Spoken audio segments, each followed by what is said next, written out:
Massive protests against Donald Trump and his criminal regime are erupting across the world.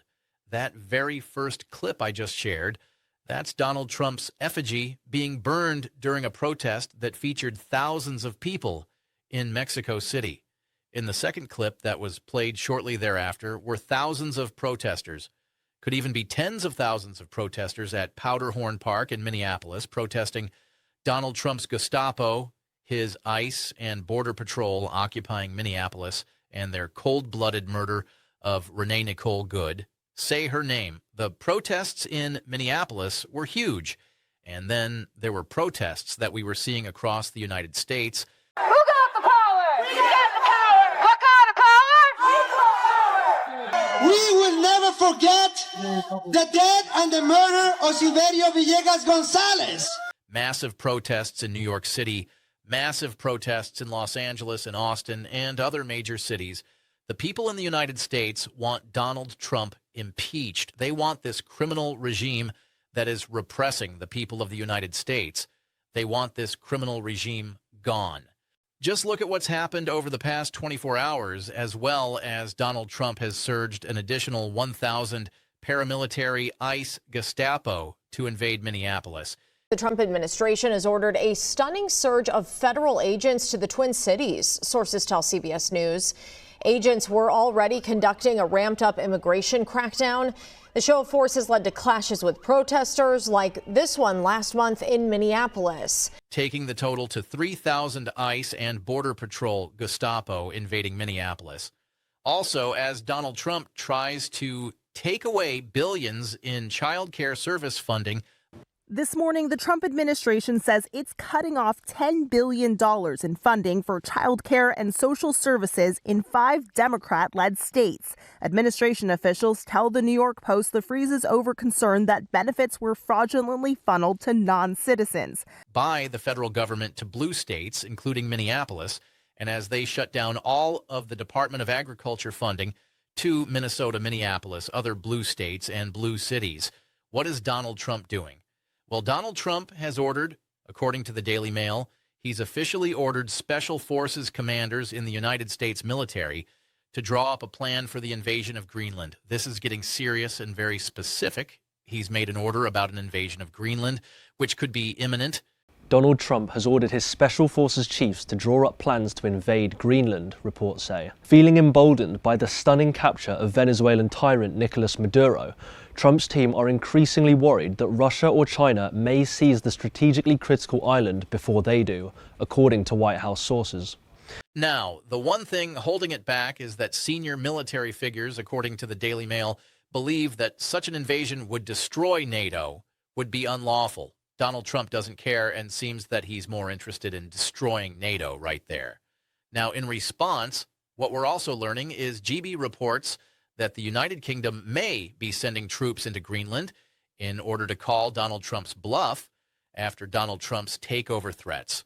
So, this article goes on to talk about how the UK, along with its European allies, are saying, well, why don't we just put our troops there and say, look, we are doing a NATO surge in Greenland, call Donald Trump's bluff, prove that it's not about security against Russia or China in Greenland, because Greenland would already be protected by the NATO alliance already. America already has multiple defense treaties with Greenland and Denmark. The United States can build as many military bases as it basically wants there. It's very concerning and, of course, very unacceptable that we are being threatened with military force by the United States. We would have never imagined that that would happen. It already has military bases, so this is just about Donald Trump and MAGA. As they've said, they're the predators. They consider themselves the predators of the Western Hemisphere, and as predators, they want to take it over because they want just to control, they want to dominate it, and they want to destroy NATO. But okay, these predators are also very pathetic, as predators most frequently are, because one of the things that, again, has taken place in the past 24 hours now. The United States Embassy to Venezuela, through the United States State Department, is urging all American citizens immediately leave Venezuela. Breaking news that the U.S. government is issuing a new security alert urging Americans in Venezuela to leave the country immediately, citing security concerns and the U.S. government's inability to provide emergency assistance, according to the U.S. Embassy in Caracas. This is how it's being reported on state regime media on Fox. U.S. warns Americans to leave Venezuela immediately as armed militias set up roadblocks. Armed militias in Venezuela, known as colectivos, are reportedly setting up roadblocks to search vehicles for evidence of U.S. citizenship. But I'm confused. State regime media. Didn't you and Donald Trump say that people in Venezuela were celebrating the United States invasion and that all these opposition pro-democracy forces were dancing in the streets of Caracas? But now the United States Embassy in Caracas is saying all Americans need to leave immediately because they will be subject to torture or murder by the current authoritarian regime in Venezuela. Deli Rodriguez, Diosdado Cabo Maduro's crew, who's still running Venezuela. So we first got into Venezuela back in the 1940s. We've had our assets seized there twice. If we look at the legal and commercial constructs and frameworks in place today in Venezuela, today it's uninvestable. I guess as Donald Trump, what you call the guy, Mr. Exxon, because you don't know the names of the oil company executive, so you would say Mr. Chevron, Mr. Exxon. Well, I probably rarely agree with Mr. Exxon on a lot of things. When he said that Venezuela is uninvestable and that there's no way to actually get in there and do business there. Perhaps Mr. Exxon knew a little bit more than you did, Donald. Here's how state regime known as Fox, here's state regime media is reporting. The U.S. government issued a new security alert Saturday urging Americans in Venezuela to leave immediately, citing security concerns and the U.S. government's inability to provide emergency assistance. According to the U.S. Embassy in Caracas, those risks include wrongful detention, torture in detention, terrorism, kidnapping, arbitrary enforcement of laws, crime, civil unrest, and poor health and infrastructure. But I thought that everything was great. The security situation in Venezuela remains fluid. As international flights have resumed, U.S. citizens in Venezuela should leave the country immediately. Before departure, U.S. citizens should take precautions and be aware of their surroundings. Didn't you say that, Donald Trump, in your regime?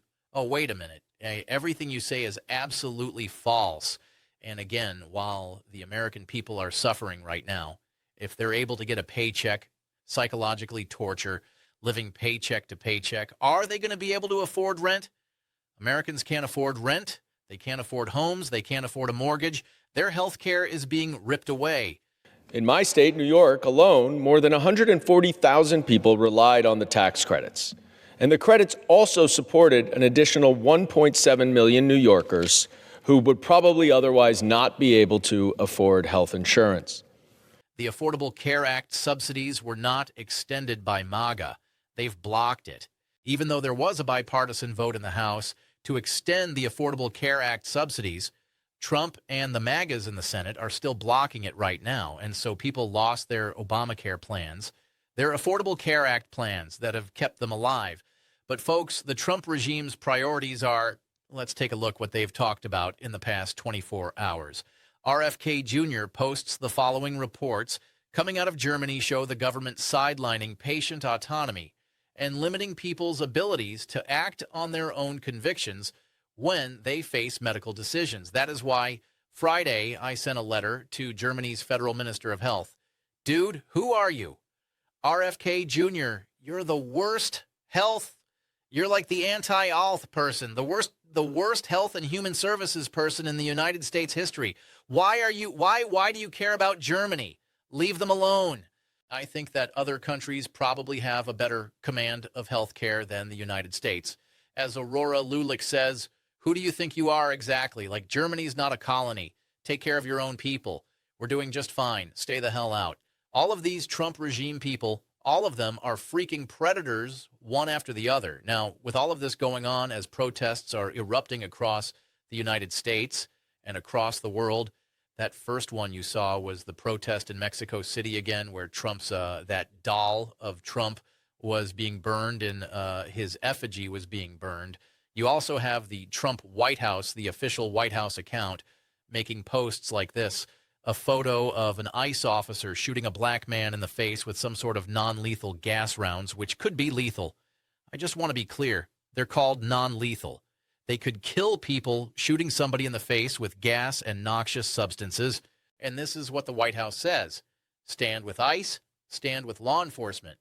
And so they're showing, I mean, just look at this. As Aaron Rupar writes, why is this Trump thug brandishing his gun like this? I mean, again, you have these Gestapo who are approaching people who are engaged in their First Amendment rights of peaceful protests because ICE has invaded their peaceful cities and is harassing and terrorizing people.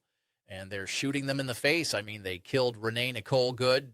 They're shooting other people in the face. Then they're promoting that as Stand with ICE. While this is taking place as well over the weekend, Kristi Noem, who's a terrorist, Kristi Noem and Todd Lyons, he's the acting head of ICE, they published a memo that was just made public.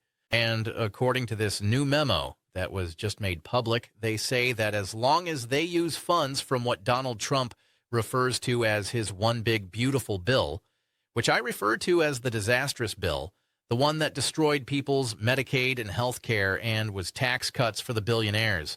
So the position that the Trump regime is taking is that if they use funding from the one big beautiful bill, I hate that name, I'm just telling you what their argument is, to in any way fund an ICE detention center, they can ignore a federal judge's order that requires ICE to allow members of Congress access to the detention facilities because under existing law, members of Congress have an absolute right to visit detention centers without notice. They're members of Congress. They were able to look at it. The Trump regime was preventing them from doing this.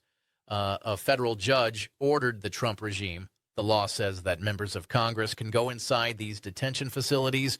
And now the position by ICE and Christine and Border Patrol and all of them is, no, we're not letting the members of Congress in because of the protests in Minneapolis. And now that we're funding some of these facilities with money from the disastrous budget bill, which they called the one big beautiful bill, that allows us to not comply with the judge's order that says you have to let the members of Congress in. And this is the regime that calls themselves transparent. I mean, they are hiding torture in these detention centers, our concentration camps. You get that right. They are torturing human beings in these detention centers. A lot of them are privately funded and are private businesses making a ton of money. Trump's right-wing oligarch friends, they own a lot of these detention facilities. But there's torture taking place in them. Why else do they not want to allow the members of Congress to visit? Because the people are being starved in these detention centers. They don't have showers or toilets, and they're being shoved into rooms like animals shouldn't be treated this way. That's what's going on behind the scenes there. And it's absolutely, absolutely disgusting. I want to also mention Iran. And let's be very clear here on the Midas Touch Network. Our hearts, our thought, I wish I could do more other than let the people of Iran who were under an internet blackout know, and those who are, of course, are here with family members there, that we support democracy in Iran right here.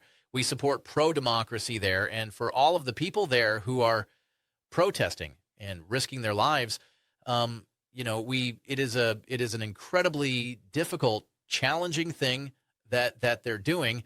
And we know from a lot of the reporting right now from some really good reporters who are finding out what's happening despite the internet blackout, is that these protesters are getting mutilated, shot, and killed by the Iranian regime right now. And there's just a lot of mixed messages coming out from Donald Trump. It's like he wants to take credit. So he's making posts saying, this is what freedom looks like. If you shoot the protesters, we're going to go to war. We're going to send boots on the ground. America's locked and loaded and ready to go. And then he says we know that there are lots of people who have died. And then Donald Trump's now they died because of stampedes. That's why they're dying, because of the stampedes. Well, You've threatened now that you were going to go to war. So are you going to go? Are you going to do another? Because you've now created that situation, Donald, where you said you're going to war. So now is America going to war with Iran because that was what your threat was? If they kill the protesters, they're killing the protesters. So now what? So now you go to war with Greenland. You go to war with Iran. You go to war with Venezuela, which you call illegal operation, which is ridiculous. You threaten wars with Cuba, Colombia. You threatened to bomb Mexico, and that's why they're protesting there. I mean, what the hell is even going on right now? But despite the fact that, the facts about what's happening in Venezuela, I shared with you, you read what the State Department said, but Donald Trump's like, Venezuela is doing great right now. I mean, what are social media posts? I love the Venezuela people. I'm already making Venezuela rich and safe again. Congratulations, and thank you to all those people who are making this possible. It's not safe, and it's not rich. Look, we all agree Maduro is a bad guy and a really bad guy, and he was illegitimate. He lost the election to Maria Corina Machado's pick and Mundo Gonzalez. That's the reality of what happened. And Maduro is a bad guy.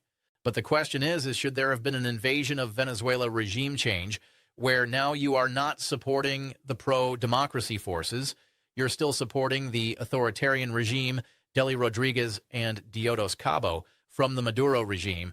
There's massive repression, uninvestable, as Mr. Exxon said, the American people should, through their representatives, should vote. I mean, that's what war powers is all about. You don't have the authority to do this without Congress. I mean, what are we doing here, folks? So that's what's taking place. We'll keep you posted every step of the way. Hit subscribe for more news, and thank you so much for watching. Have a nice day.